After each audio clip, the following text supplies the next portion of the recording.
Wakafara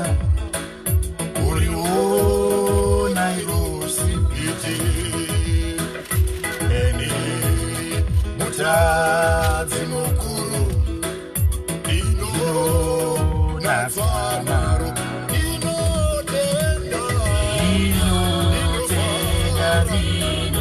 Inofara Jesu Masera sei makurumbidza kutaura kuti muri kupi kana mataura muri kutinzwa loud and clear here kana makonfirma momhanyira pashare button. Just go onto your share button and you press kana kuita tag a few friends kana ukaona pane dzimwe shamwari dzisati dzauya wadaidza tanza zvatanga zvanonoka sizvatanga inofara Jesu wandifira apa muchinji kwa baba kuparana paraziwa zvatanga simba. Yes, nasi UK yakawanda, South Africa is there. Zimbabwe hands loud and clear. Gokwe yapindira. Kana gokwe yagoya zvakotaka. Ndokusha kwenda zvega. Wow, Australia iripo. Wow, New Zealand yauya. I'm glad to see you, New Zealand. Wow. Varinga kudzwe. Yes, hard kuona na Pretoria Cape Town, South Africa yakawanda. Zimbabwe iri kuya nazo. And the Queensland, Australia, loud and clear. Thank you so much. Share ni vamwe. Tata pinda mshoko in the next 2 minutes. Let's go pinda mshoko. Wonderful people. We love you so much. Nukudai zakanyanya nendo wa Jesu. Wandivira. Aiwa Adzigopwezere. Namibia yasvikawo. Thank you so much Namibia. Zambia, I see you. Mozambique ndakuonai, Botswana ndakuonai. Thank you Jesus. Yes, Iraq yabva yauya. Thank you Jesus. For all these wonderful people. I thank God for all of you. Hey, Nandino. Para Jesu. Ireland, yauya unaspa live. Thank you Ireland. Kumsore gogogo. Kunyika dzekumsoro. Dubai is there, United Arab Emirates. Naspa seriously ripado. We thank God. China is also here. Wonderful. Kaswera Munyasha. Gauna Cape Town, Randwick, Namibia, please, let's take some people. I see we are now over 100. Let's take more people. In the next minute, Kupinda Mshokora Nasi.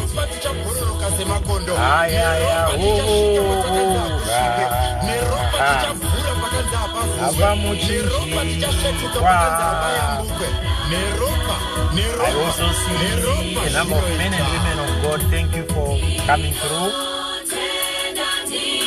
Neropa tinoyambuka. Neropa tinosvika pakanzi pasvikwe. Neropa tinokunda. Neropa tinoponeswa. Mwari ngavakudzwe. Toda kutenda Mwari. We want to thank God. Just confirm with me if you are hearing me loud and clear wherever you are. Chingondikonfirmirai kwamuri koko if our volume is okay, if our sound is okay. Takuisa mishina yacho nasi mukoma tinasha hapo panapo. Saka tutomboita tega. Just let us know. Ngatigadzirise mishina yacho pano. Wonderful. Mishina yagadzirwa yapfekerwa zvapo. Just let me know if you are hearing me, still hearing me loud and clear. Tichipinda mushoko redu nasi tiri kubhuku ya Matthew chapter number 6. Toda kuverenga a very common verse, a very common scripture. Matthew chapter number 6 verse number 33. Wow, thank you so much those who are sharing and those who are inviting others. Just go below the video, you see a share button that is there. If you press there over our share over all pako, so that we can get even more people coming to fellowship with us on a Saturday. Kuno kumaskat ku Africa, you know, vazhinji it's evening, and I think Australia kuda kwatoedza. So wherever you are, may God bless you. Wow, I see confirmations that we are loud and we are clear. We thank God for you. All right, vanotinyorera maverses mobva manyora. We do it in case of those people who come in a little later, so that they know where we are reading from. This is a word revival, day number 4. Day number 4 of 6. 2 days to go. This is day number 4 of 6 of the word revival. Tikungotamba tiri mushoko imomo. Mwari vachitita zvakanaka. Nasi tichipana Matthew chapter number 6 verse number 33. Matthew 6 verse 33. Ndo yandichada kuti tizoverenga panapa. Ndichapawo zvekare, you know, as a word revival, uchaona kuti tinenge tichibatawo mbichana apo nepapapo, other verses as well, nekuti ishoko, revival yeshoko. Verse number 33 inozikanwa navanhu vakawanda. Yoti ndikuverenga pa King James version panapa. For after all these things do the Gentiles seek. 32. For your heavenly Father knoweth that you have need of all these things. Your heavenly Father knows that you have need of all these things. But 33. But seek ye first the kingdom of God and his righteousness, and all these things will be added unto you. Vazhinji tinowanzoitangira pa 33. But nothing to do uone chimwe chinhu kubva pa 31. In fact, let's go even back to 31, so that we pick up the context of what Jesus is saying here. Oti, therefore, take no thought, saying, what shall we eat? What shall we drink? Or wherewithal shall we be clothed? Katarisa ipapa uchaona kuti Jesu vatobata zvinhu zvema-desires edu ese.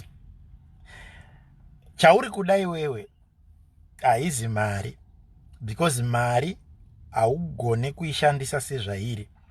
Chauri kuda chinhu chinotengwa nemari. Uchaona kuti paunoisa prayer request, iwe unoisa prayer request yekuti ndikuda mari kubasa, ndikuda. But chauri kuda chaicho harizi basa. Chauri kuda harizi business. Chauri kuda haizi mari.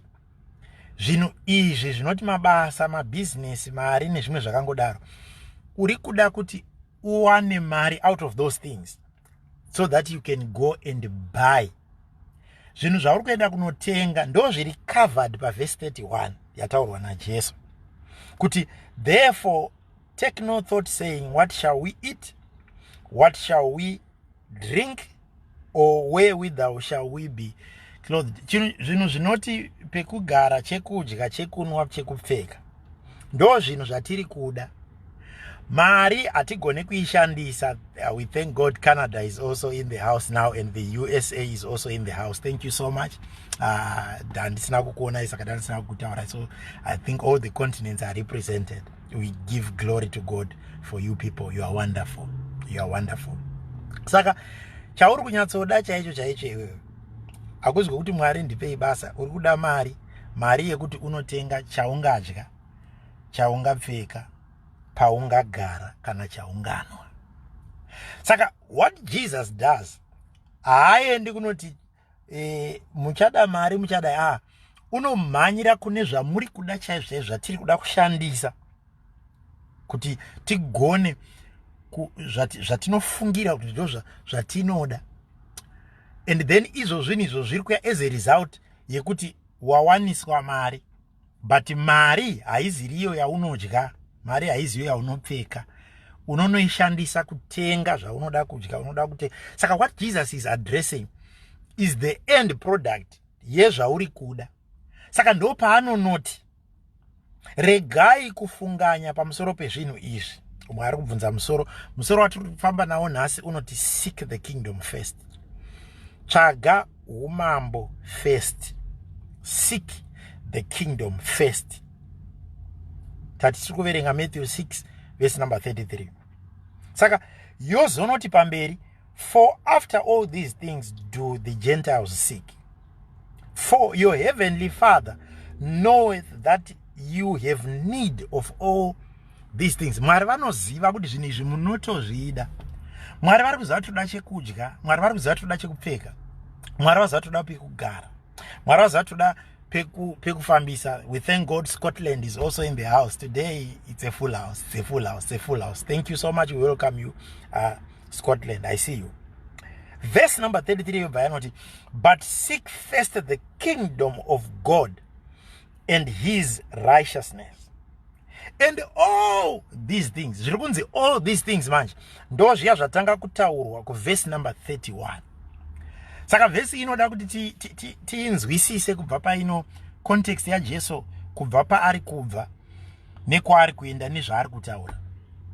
Saka Kristu vari kuona, ukaona vakudzidzisa kuti manyai kunotsvaga umambo, izvi zvimwe zvinhu zvese zvichazouya kwamuri.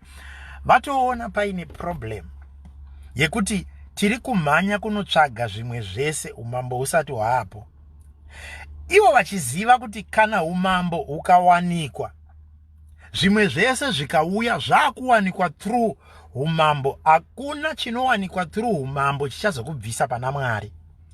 Hakuna chinowanikwa through the kingdom that will ever take you out of your relationship with God. Kurava kuti kunze pavataura pa 32 kuti maGentiles ari kumhanyisana nezvinhu izvozvizvi, vari kuti imimi manje chichinjai strategy, chiregai kumhanyisa zvinhu. Takanzwa mumwe achitaura achiti kuda zvinhu, chirega kumhanyisa zvinhu, umhanyise kingdom. Kingdom pachayo ichakusuplya zvinhu. Ndichada kutsanangura nyaya yekingdom panapa kuti gone kunzwisa. Remember, it's a word revival. Toda kuti tinyatsozviita tichinzwa kuti shoko riri kuti chii. Now toda kuti ndiverenge panapa. I just want to get into some scripture here.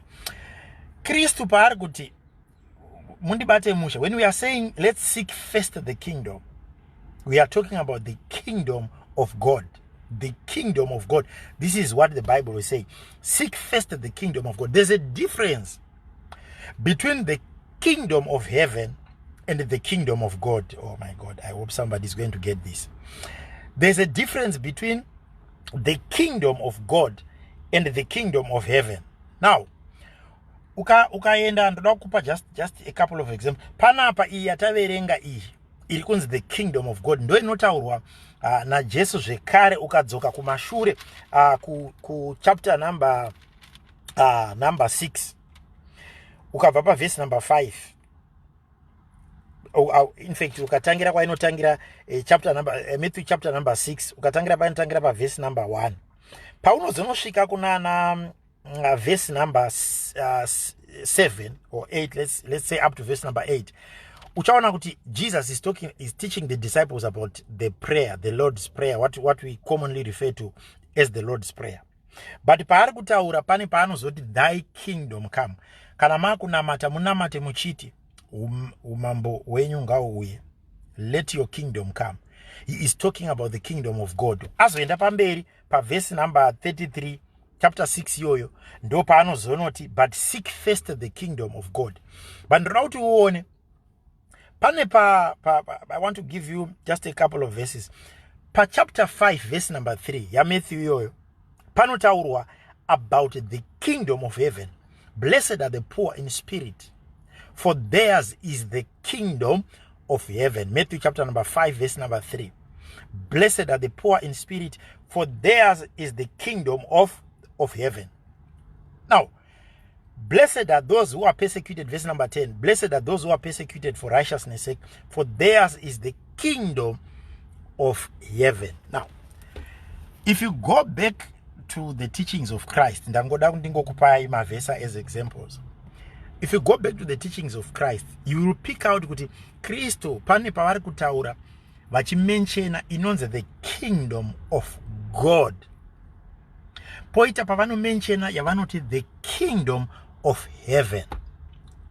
Zvine mutsauko zvinizvi. Ndo wandoda kutsanangura panapa. Tisati tamhanya pekuti seek first. Mutsauko wacho ndokuti pari kutaurwa about the kingdom of heaven, Christ is speaking about afterlife. Patinofa, judgment youya, zvozonzi avapinda in general tinenge chiti kudenga, ndokwatinoti akudenga, tichazoenda kudenga kana tafa tichazoenda kudenga. Kuri kunzi kudenga kana tafa ndo inonzi naKristo the kingdom of heaven. Blessed are the poor, blessed are, for they will inherit the kingdom of heaven. Iri kunzi kingdom of heaven ndo kudenga kwatinoti tinoenda kana tichinge tafa. But when he is talking about the kingdom of God, iri kutaura pa verse number 33, ndo iriko kumashure zvekare yatinoona Matthew 6 achitanga from verse 1 to 8 pachinzi umambo hwenyu ngauye, thy kingdom come, kuda kwenyu kuitwe pasi sezvakunoitwa kudenga, thy will be done on earth as it is in heaven. Ukona kuti pari kunzi thy kingdom come, pakutaurwa nenyaya yekutonga chinonzi kingdom, zvinoreva dominion ya king, kana kuti kutonga nekutungamira kwa mambo. Saka kana yakunzi kingdom ikanzi the Rose kingdom, the Mutapa kingdom, pari kutaurwa kunzi pakanga paine varozvi vaitonga, pakanga paine vemutapa vakanga vachitonga. Saka the king who is having dominion at that particular time ndiye ari kupiwa zita redunhu riri kutongwa naye. So when he speaks about the kingdom of God, he is speaking about kutonga kwa Mwari paupenyu hwemunhu.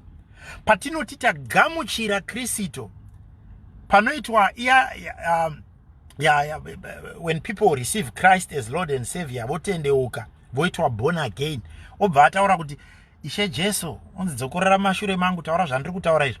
Ishe Jesu, tongai muupenyu hwangu. Patiri kuti tongai upenyu hwangu, tiri kuti become the king of my life.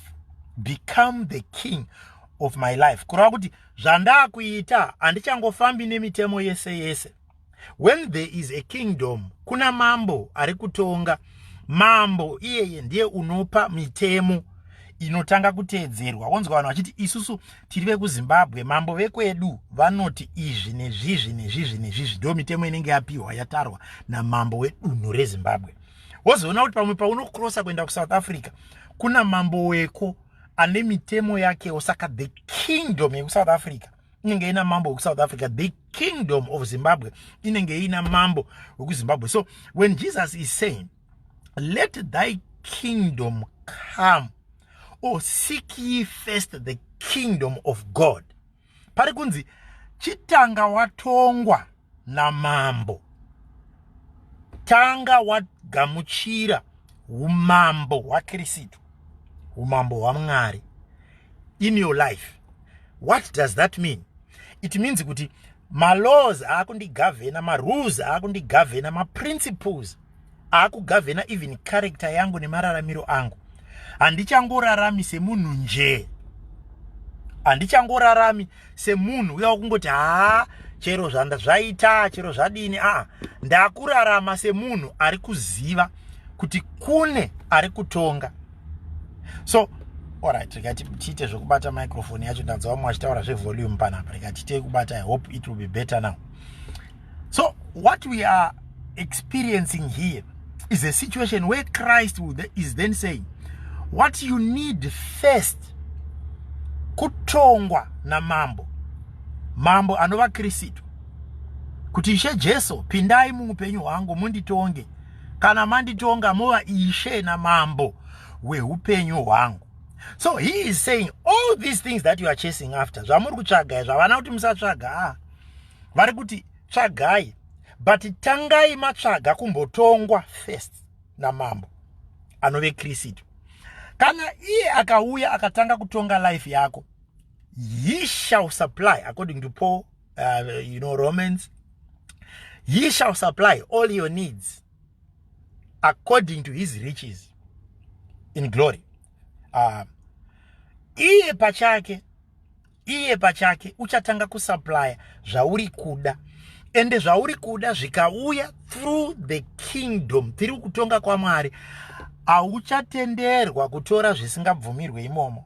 Ndakanzwa mumwe musi ndichisvika pabhodha, vanhu vachinetsana varipo, zvikanzi vaida kupinza motikari pabhodha, zvikanzi motikari dzine ma-steering wheel ari ku left side, dzine ma-steering wheel ari ku left side, zvakafanana muno mandakagara motikari ine steering iri ku left.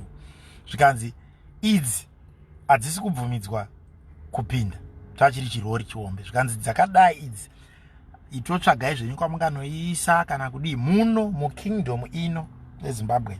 Hazvibvumidzwe, hadzibvumidzwe, hadzichabvumidzwe kufambira kuno.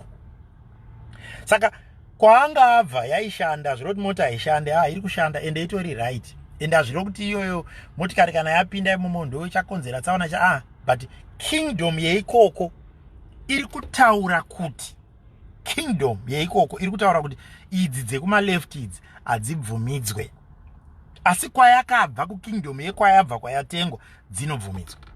Now, this is where Jesus is now making a difference between what the Gentiles are looking for and what you'll be looking for. He says, the Gentiles are seeking the things first.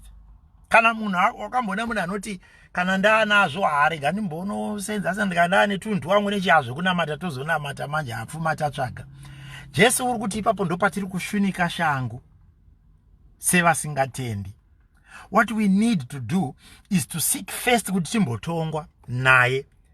Tikazowaniswa zvinhu zvichibva mukingdom make, hazvizopesani nemitemo zvinobvumidzwa dzekulefti dzakadini zvisingabvumidzwe. Tinenge taakupiwa zvinhu zviri maererano neukama hwedu naMwari. I hope somebody is getting this clear. I said our theme today is seek first the kingdom, but we are trying to explain the difference, the kingdom of heaven and the kingdom of God, so that you know kuti Kristu pari kuti umambo ngauye, umambo hwenyu ngauye, kureva kuti uyai mutitonge.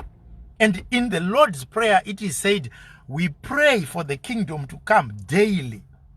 What are we saying in that prayer? We are saying, may your kingdom come, kureva kuti uyai mutitonge Mwari. Pane kasonga yakatoimba uyai mutonge Ishe wemba ino tongai mairi ndimi Ishe wemba ino tonamata tongai mairi.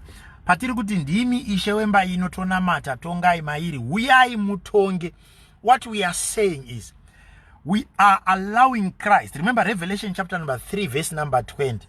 Revelation 3:20, behold I stand at the door, ndi Kristu, and knock. Ndiripo ndinogugudza, ndiri pamukova. Ndishe ari kutaura izvi. Ngaitite kuverenga panapa uione zvakanaka. Chapter 3 verse number 20 ya Revelation. Thank you so much those who are continuing to share. May God bless you. yobva yati, behold, I stand at the door and knock. If any man hear my voice and open the door, I will come into him and will sup with him and he with me. Kureva kuti the coming of the kingdom, utongi hwa Mwari pamunhu haumanikidzwe. Mwari havamanikidze kutonga kwavo palife yako.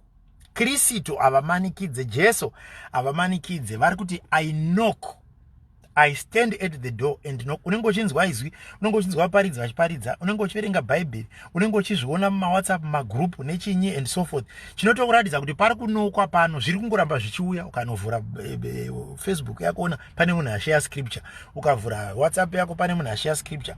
Ukada kufamba mustriti unosangana nemunhu ari kuparidza murori kana ari kuparidza mukombi kana pai. Izvozvo zvese izvi kuratidza kuti vari kunoka. Kunoka kwavo chikumbiro chimwe chete, nditendere, ndipinde, nditonge. And if I rule ndiri inini yava kingdom yaMwari yakutonga upenyu hwako, all the other things that you desire zvichaunzwa kwauri. Ende zvikaunzwa zvakubva kumusoro, havagone Mwari kukupa zvinhu zvinokuparadza. Paipo wakanzwa Jesu achitaura kuti ndianiko mwana dzitsana vadzidzi kuti ndianiko baba vangatora mwana wavo akumbira hove akapiwa nyoka, kana kuti angati akumbira chingwa obva apiwa dombo. Ipapapa pese ipapapa, what he is trying to say is, we have got a responsible father, and our father is so loving. He knows we are here, but he will not force himself. He has given us the gift that is called the gift of free will. You choose what you want. Akatonga upenyu hwako first, zvinhu zvaanokusuplya, anokusuplya zvinhu zvisingakuparadzi. Ndosaka uchiona kuti vanhu vanotya Mwari chaiko, vanotendera Mwari kutonga upenyu hwavo, vakaona vakumbira zvimwe zvinhu kuna Mwari vakasazvipiwa, anotoziva kuti Mwari vane chikonzero chavandinyimira chinhu ichi pazuva iri kana panguva iyi. Vanoziva kuti if it is good for them, God will give. He is a loving father. And vanoziva kuti if it is not good for them, God will not give them. Vanozvivhara, vanozvivharisa Mwari. Vamwe vachizviita, vachiparadzwa nazvo, vazviita, iwe uchizvishaya, Mwari vachiziva kuti ukazviwana unogona kuparadzwa nazvo. Vagomirira time yekukupa iri correct. Ndo zvinoitika kana Mwari vari kutonga. Alright, ngatimbodzoka kumba, ndogara nchipa this example. Mai vari pamba vakabereka vanoisa mutemo, kana baba vari pamba vanoisa mutemo wokutonga pamusha. Kana baba varipo vaine vana vavo, but paine chimwe chimwana chidiki chine 2-3 years, patable pari kunwiwa tea yakanaka, ine mukaka, pane chingwa chine mazai masose zvakanaka, ibreakfast.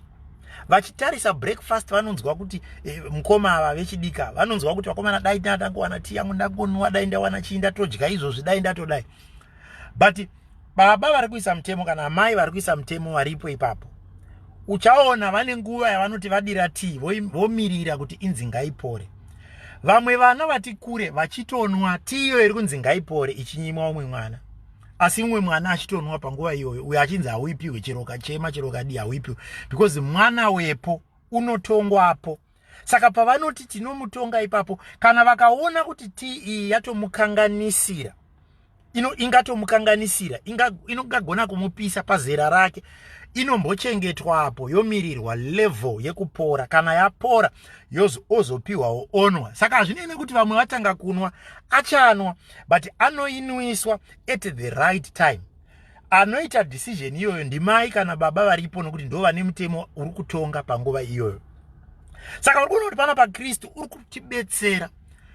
Mukadzingirira zvinhu izvi zveumambo chaizvo hwaMwari, unogona kupedzisira usitorina kana shungu nazvo, ende unogona kupedzisira uchitofunga kuti hazvina basa, because ukanakidzwa nezveupenyu hwepano unogona kukanganwa kuti kuno upenyu huchauya. Asi ukakumbira watanga wawaniswa the kingdom, dominion of the king called Jesus Christ. If his dominion is what is prevalent in you, in your spirit, in your soul, in your body, then what it means is whatever you are asking for after that is supplied by God, and he becomes considerate of the things that you desire, the things that you need. And he knows what is dangerous for you. He knows what is good for you. He knows the seasons that you need something and the times. He knows your wants. He knows your needs. Saka Jesu did not dismiss the fact yekuti vanhu ngavarege kutsvaga zvavanoda. But what tanga wambowaniswa zveumambo. Chase after the kingdom. And when you get the kingdom, Mwari pavanotanga kutonga upenyu hwako, wochizoti wowega, zvino zvatasvika apa. Mwari ndochikumbirawo motokari. Mwari vochikupa motikari yakanaka isingakubvise pana Mwari, type yaunoda, yaunodesire, asi isingakukanganisiri ukama hwako naMwari. Ndo paunozosiyana nemunhu asina ari kutonga kana unotongwawo kunze kwaMwari. Nokuti uyo uchadzingirira zvinhu pane kuda Mwari. The challenge that we have in the church today is people are chasing after things instead of chasing after the kingdom. I don't know if I'll have friends after saying this, but I've got to say it as it is. A lot of people are chasing after things instead of chasing after God, instead of chasing after the kingdom. A lot of people love the things that God gives instead of loving the God who gives things.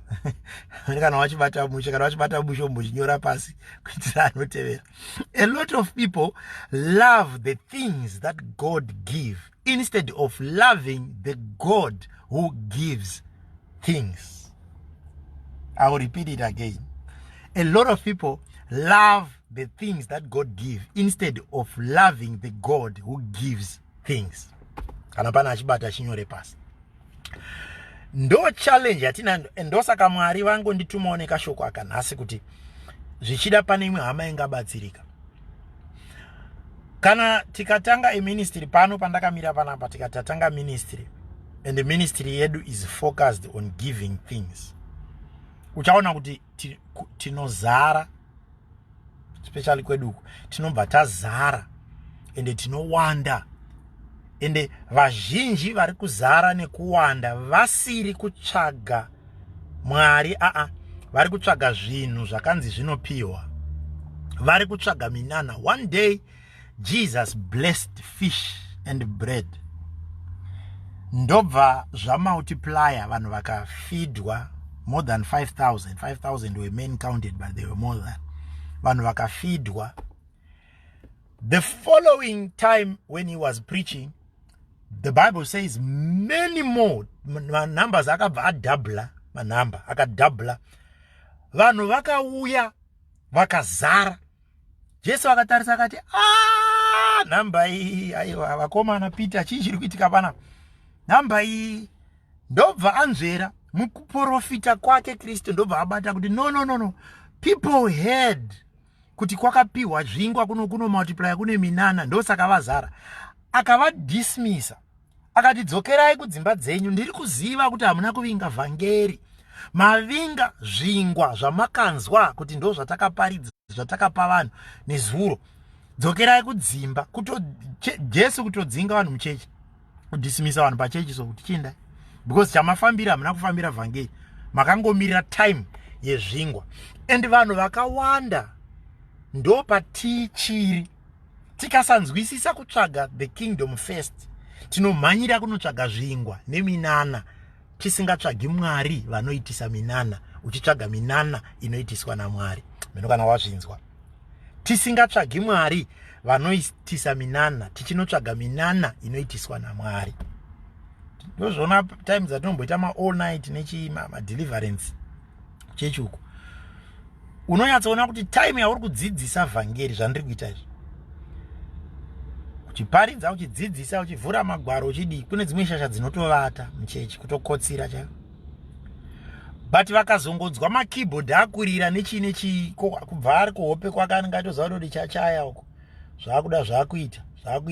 Vanhu vese anobva ngoti pepu nevanga vakotsira vamuka, vakuziva kuti kwakunamatirwa vanhu. kwakurohwa mamiracle pakunamatwa madeliverance akuita ndotime anotanga kuti changa muchaka ndo zvatati afambira.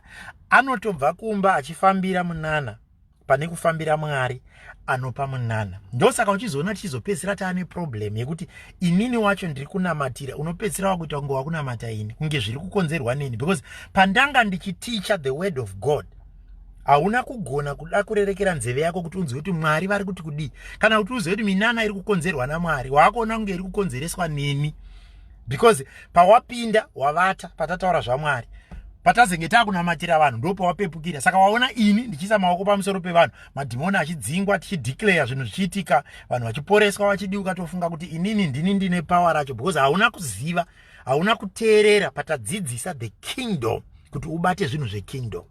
And this is what I am appealing to you as my brothers, as my sisters.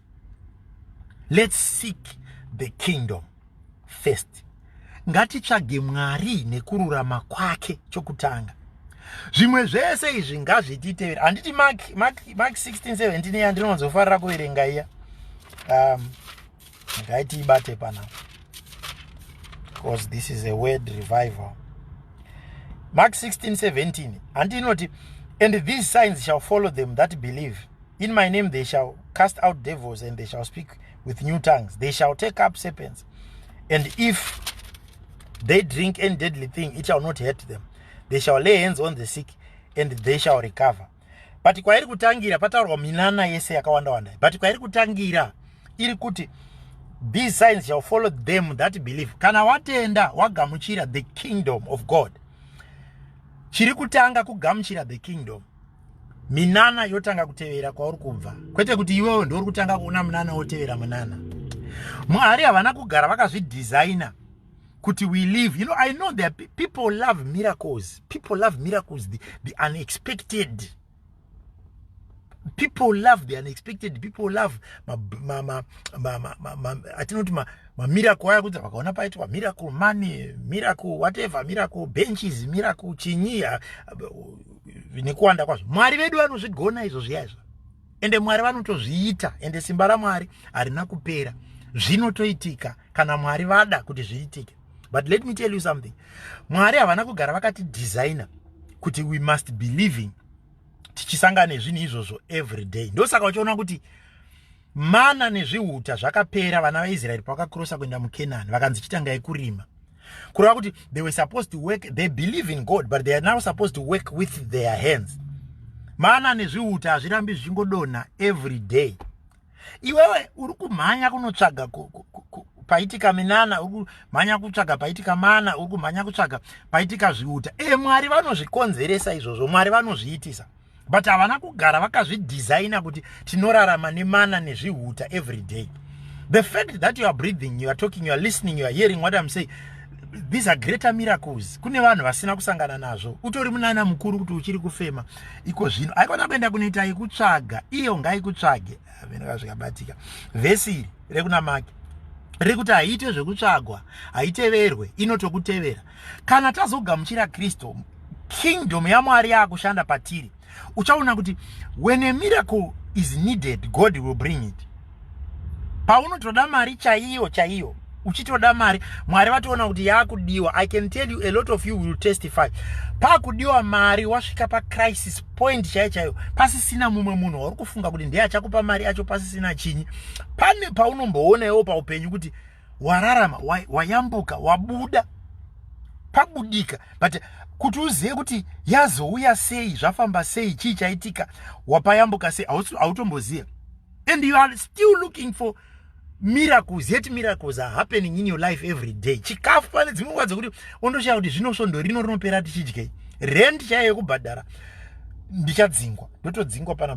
But nanhasi uchiripo, pana vamwe vakatombondiudza kunana July kunana June, munhu waMwari kana ndikasatowana rent ndakutodzingwa. Ndikoti don't worry, as long as you are a believer and you know you have faith in Christ, Christ will intervene. Nanhasi vachiri kugara imomo vakambondiudza muna June kuti takudzingwa. Chii chakaitika? Miracles. And you are looking for other miracles. Iwo mamiracles achiitika every day mulife yako. Just to see the grace. The problem yatina ndeyekuti maziso edu akavharika zvokuti hationi panoitwa intervention yaMwari unofunga kuti ndiwe wazvigonesa chaizvo. Let's seek the kingdom. Unoziva uri mukingdom, pfuma inowanikwa uri muna Mwari inofadza, inopisa peace. It brings peace into your life, even dreams. Unorara zvakanaka, ugorota zvakanaka. I am telling you, pfuma yese yawawana nenzira dzisingapesani naMwari neshoko raMwari uri mukingdom. Ndikupa as an example. Pfuma yese yawawana, chero kata million, chero kata billion, as long as iri clean and clear, ichifadza Mwari, uchaona kuti nehope unodziwana. But chero kawana $10 chaiyo zviri zvechikiribidi dzinoramba kuuya. Ndopa unoona munhu akutsvaga nemapirisi, vanomba kuti atonwa nemapirisi, umwe agotonwa kudhakwa kuda kuti andofunga ndicharara, mapaindi achidigwa, hope dzigoramba kuuya, zvigoramba zvichikutambudza mupfungwa dzako. Ugotyaka kana kurara chaiko, ugokunwa nemustreet kid asina chainacho, angopiwa chikafu parodha pakadya akatokotsera pasera, dzigotouya dzake kakakotsera kotomutswa mangwana makuseni. Now, we all need the kingdom. Zvawanikwa through Christ, zvawanikwa mukutenda, zvawanikwa mukutya Mwari. Kana mudzimai awanikwa mukutya Mwari, kana murume awanikwa mukutya Mwari, nerugare runovepo, nerunyararo runovepo, you have peace, you enjoy. These things will come, but zvauya zvinenge zvichienjoyeka. Ninge uchigara muimba inofadza kugari kana mairi, uchifamba nemotikari inofadza kudrive, kwete motikari yekuti wakabata uchidrive apo ukangotanga kufunga ndakaiwana sei, hana yako yakutorawa zvokuti unotozopotsa pamwe road, utanga ndikufunga kuti akomana kondikabatwa kondikazoteerwa. Uchingodai so pesi pega pawaondera chisaini chemapurisa, pawachinzwira kana pawaona chisaini chekuti mapurisa aripo, wakutotsvaga ndopinda nepapi ndope. Pfuma yese inowanikwa watanga kuwana kingdom. Haurohwi nehana paunofamba nayo, haurohwi nehana paunoishandisa, haurohwi nehana paunenge uinayo, nokuti hakuna, chero ukaona vanhu, chero ukaona mupurisa, chero ukaona magadhi, chero ukaona ani, you still enjoy. And hana yako haivhunduke because zvakawanikwa, watanga kuwana kingdom. Let's chase after the kingdom. Let's chase after God. Nai vanhu vedwe, ndatopedza, asi shoko rangu nhasi riri kuti ngatimbodawo Mwari. And tikada Mwari, chatinoda uchatipa panguva yatinochida. He will supply it unto us at a time when he knows it is good for us. Nekuti Mwari haana kutiisa pano by accident, unoziva zvaakatigadzirira. But chinozoita kuti vanhu vapedzisire vakuabuswa, vanhu vapedzisire vakuitiswa zvisingaiti, vanhu vapedzisire vakuunduriswa huku nemiromo kumakomoko, inyaya yekuti unoda zvinhu maningi, to an extent yekuti uchifunga kuti unofanira kuda Mwari, zviri kure newe, unoda kudzingirira zvinhu. Ende nekuda kwekudzingirira zvinhu, uchaona kuti kana pakangoita ndikangomira panapa ndikataura kuti akupa zvinhu zvekuita minana yekushandira miti yandiri kuona pasi apa ichita mari, aiwa, tinotoshaya pekuisa vanhu pachechi pano. But the moment yatinongotanga kuti akuticha kingdom, vanotanga kutsvaga zvekumwe kunenge kuri kuwaniswa mari nezvinhu. Vanhu vari kutevera zvinhu pane kutevera Mwari. Vanhu vari kuremekedza zvinhu pane kutevera Mwari. Vanhu vari kutanga kukoshesa zvinhu pane kuda Mwari. Ndo zvinozoita vanhu vapedzisire varomba, vanhu vapedzisira vakuuraya vanhu, vacheka misoro, vachiita zvese zvaunonzwa zvese kutsvaga zvinhu. But Christ is saying ngatitsvage zvinhu, asi ngatizvitsvagei tawana kingdom first, because the moment yaunoona kingdom first, maziso ako anovhurika, wotanga kuziva kuti this is wrong. Chinhu asi hachi, nzira yandoda kuchiwana naye haiite. Chinhu asi nzira yandoda kuchiwana naye haiite. Chinhu asi nzira yandoda kuchiwana nayo haiite. Saka kana zvachidaro manje, zvinhu zvichatanga kuya palife yako zvaunotanga kugamuchira in your life, zvinhu zvine umwari, zvinhu zvinoratidza kuti you know the kingdom, you have received the kingdom, and God is doing something in your life. He has a control. You have got a king who is inside you. Hatingoita zvese, hatingoitiswa zvese. Kana Jesu wava mambo, hatingotongwa newese, hatingoitiswa zvese, hatingogamuchira zvese, hatingopinda pese pese, hatingodya zvese zvese, hatingonwa zvese zvese. Kana Jesu wava mambo, hatingotora wese wese. Kana Jesu wava mambo. When Christ is king, you are led by in a kingdom. You are operating in a kingdom where some things should not be heard in your life about, where some things should not be done by you, where some things have to be rejected. Kune zvatenge takutoramba paumambo kuti kwedu isu maleft adiwe, kwedu isi chakati achidiwe, kwedu chakati ramba kungova munhu wezvese zvese. Tongwa Kristo, itai hana yangu irove. You know, when you are close to Christ, even wakuda kuita chinhu chakaipa, hana yako inorova. Kristo, itai kuti hana yangu irove. Kana akutonga iye inorova. Mweya Mutsvene aripo kandosaka akatumirwa kunzi agare matiri achitungamira. He is taking the place yakasiwa na Kristo. Kuna John chapter number 3, chapter number 14 here. Handikusiyei muri mega, ndichakupai Mweya Mutsvene. Ndiye kaanozoti wakuda kupinda pasire hana yorova kuti izvazvisi. Wakuda kupinda rwendo hana yotaura kuti chimbomira ofamba mangwana.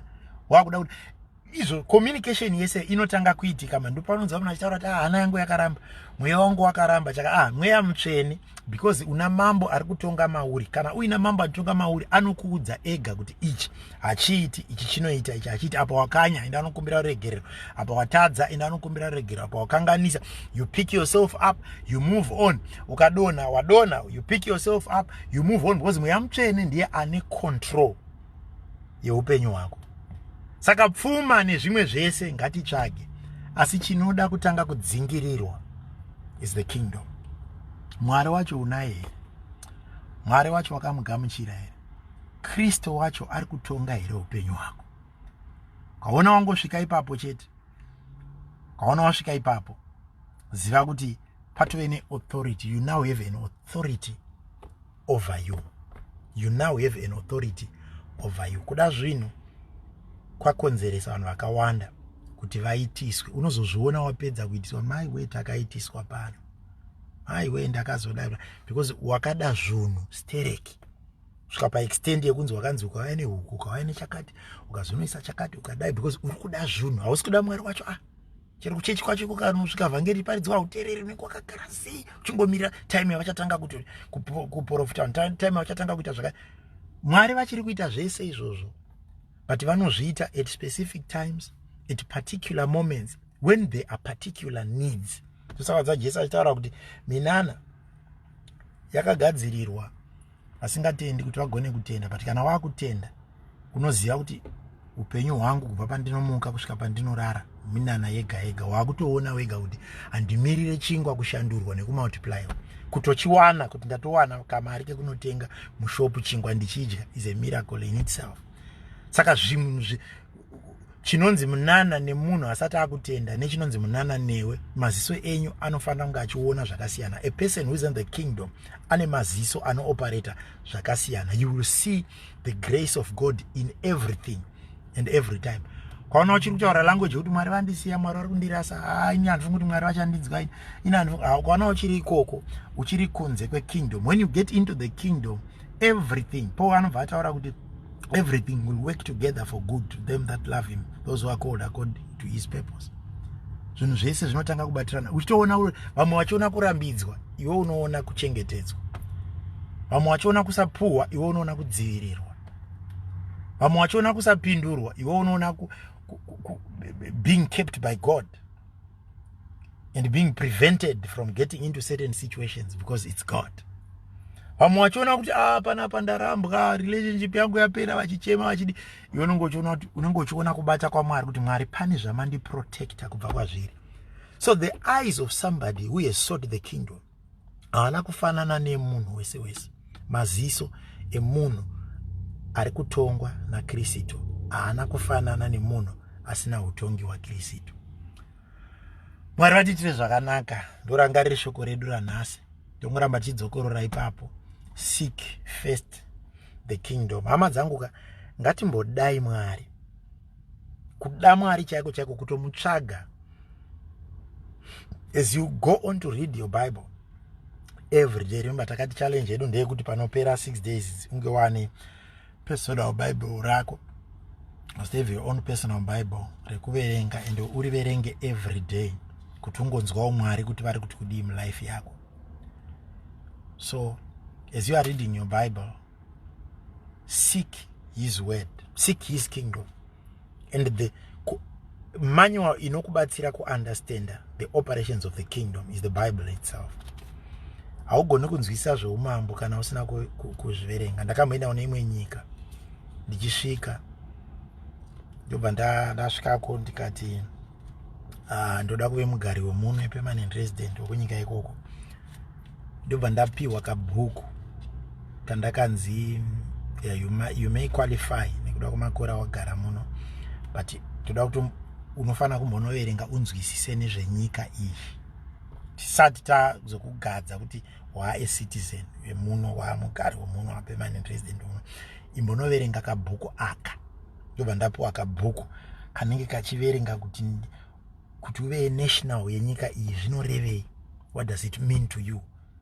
Kabhuku ikako ukakaverenga unongoona zvinhu zvese zvinoratidza kukosha kwenyika iyoyo nezvikoshwa zvirimo nekuinzwisisa in and out usati wanosvika pakudeclare kunze zvino wava a citizen of this country. Saka that's the same. The kingdom of God itoriwo nemacitizens, and macitizens acho ndo vakagamuchira Kristu vakamuita ishe nemutongo weupenyu hwavo. Asi kuti unzwisise kuti nyika iyoyo inoperetwa sei, Bible iri ndo raunofana kugara uchiverenga, because imomo ndo munokuratidza kuti zvii zvinoitwa mukingdom, zvii zvisingadiwi, maleft asingadiwi ndeapi, maright asingadiwi ndeapi, zvinowanikwa mushoko. The best way after accepting and receiving Christ as Lord and Savior in your life is to read the word. Find out more about the kingdom in the word of God. Ndo pakuchatanga kuwana ma-guidelines manje kuti makona aya apindwe, apa pane ma-4-way stop, apa pane chakati, pane marobot akadai apa atipinde, pane ma-giveaway ese eupenyu anowanikwa mubhuku. If you don't have a Bible, please, I beg you, in the name of God, tenga Bible rako, risirire pafoni, a hard copy Bible raunoshandisa rauti kana wakuriverenga wazvipa time yekuriverenga pana ma-message anopinda, pana chiurungo shandisa bhuku iyoyi. Mwari vatibatsire, Mwari vatitire zvakanaka, tive nemanheru akaropafadzwa kune vakutorara, kana pane vamuka panguva dzino tive nezuva rakaropafadzwa. Mwari vatitire zvakanaka. Toda kuti namate. Father, in the mighty name of Jesus, I give you glory and honor. I thank you for your people. You have brought them to this platform to hear this word. And Father, we keep encouraging each other through what you said in your word. Through this word revival, simudzira imwe yawo mumwe munhu Mwari. Zvikuru sei panyaya tabata nhasi yekutsvaga umambo. Tibatsirei tigone kudzingirira the kingdom pane kumhanyisana nema-benefits epano pasi. Tibate the kingdom, tisupply zvatinoda, our needs according to your riches in glory. My God, nekuda kwenyasha dzekuve mukingdoms, dzekuve ma-citizens ekingdom yenyu. Tiitirewo zvakanaka, babatai umwe munhu, vaviri kana vatatu ipapa, vanzwe kukudai more than kuda zvinhu zvamunopa. Nekuti kana vakudai mave mavari ivo vari mamuri, vachawaniswa zvinhu zvakachena pane rino pasi. Maita Baba muzita renyu rinogara nokusingaperi. Amen. Ndinotenda. I want to thank you all for coming through. Mangwana tosanganazve same time 9 p.m. Zimbabwean time. Vamwe vari kwakasiyana siyana nyika dzatanga tichitaura, munozongoweka time dzenyu kubva ipapo mangwana 9 p.m. Zimbabwean time. Our word revival continues. Tomorrow is day number 5. We are left with 2 days. Ngapangoitika kuti chimwe chinhu chiitike, ubatewo chimwe chinhu cheshoko pamazuva iwaya. Dai Mwari vatitira nyasha, dai Mwari vatichengeta. Remember, if you have a prayer request, or maybe you want to be added to our prayer groups, or you've got a question, zvimwe zvinhu zvatinenge tatsanangura, pamwe pane mama-areas aunda kudzidza zvimwe, or you want to be added kuma-groups atinawo enzvimbo dzakasiyana siyana, you can come through to our WhatsApp platform. WhatsApp platform yedu inoti 00 ndichainyora panapa ndikazvigona nhasi ameno ngaitizame tione 00277891999381. That's a South African number. Wonderful. Ndainyora pamacomments ndabva ndaipina iko zvino izvi.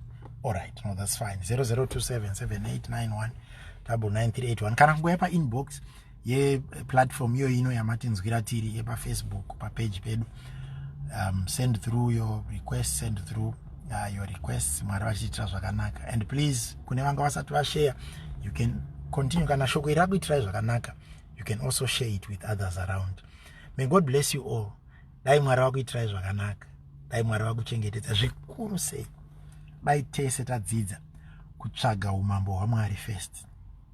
Tave nawo towana zvinhu tiri muna Mwari. Tikangodaro upenyu hwedu unoita zvakanaka. Tisangane zve mangwana same time pa Word Revival. Day number 5 of 6 is tomorrow. God bless you all.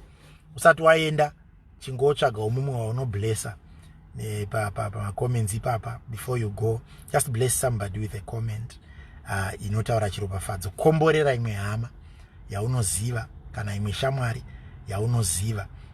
Ndaona mai Chivaviro varipo, saka ndichaisa comment yangu inenge yakanzi God bless you mai Chivaviro. Bless somebody, speak a blessing upon somebody's life right now before you go. Mwari vakuitirei zvakanaka muzita raBaba, reMwanakomana, reMweya Mutsvene. Amen.